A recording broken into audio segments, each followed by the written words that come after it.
പിന്നെ ഉള്ളതാരാണ്? പിന്നെ ഉള്ളതെന്ന് പറഞ്ഞാൽ ഞാൻ അബ്സല്യൂട്ട് എന്ന് പറയുന്നില്ല. പിന്നെ ഉള്ളതിൽ മെച്ചം ആരാണ്?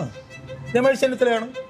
അതിന് ഒരു 5-6 കാരണങ്ങൾ എനിക്ക് പറയാനുണ്ട്. 2016 മുതൽ 21 വരെ അയാൾ പ്രതിപക്ഷ നേതാവായിരുന്നു. എത്ര തവണ പിണറായി വിജയനെ മുട്ടുകുത്തിച്ചു? എത്ര വിഷയങ്ങൾ, ഒരു 1/2 ഡസൻ തവണയെങ്കിലും കോടതി പോയിട്ടുണ്ട്.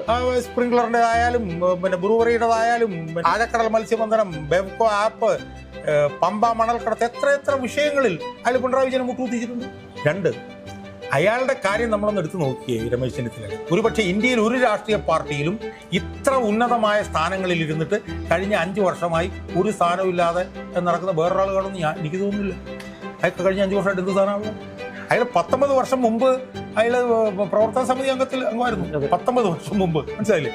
28ാമത്തെ വയസ്സിൽ അയാൾ മന്ത്രിയായി, റൂറൽ മന്ത്രി, മനസ്സിലായോ? ഇംഗ്ലീഷ്, മലയാളം, ഹിന്ദി വലിയ പാണ്ഡിത്യം. ഞാനൊരു തവണ അയാളുടെ മുമ്പിൽ പോയിരുന്നപ്പോൾ അയാൾ ഇംഗ്ലീഷ് പറഞ്ഞപ്പോഴത്തേക്ക് റിഫൈൻഡ് ഇംഗ്ലീഷ് പറയുന്നു. നമ്മൾ ഈ പിന്നെ റഹീമിൻ്റെ ഒക്കെ ഇംഗ്ലീഷ് കേട്ട് വരുന്ന അയാൾ ഇംഗ്ലീഷ് പറഞ്ഞാൽ നമ്മൾ എഴുന്നേറ്റ് തൊഴുതു പോകും.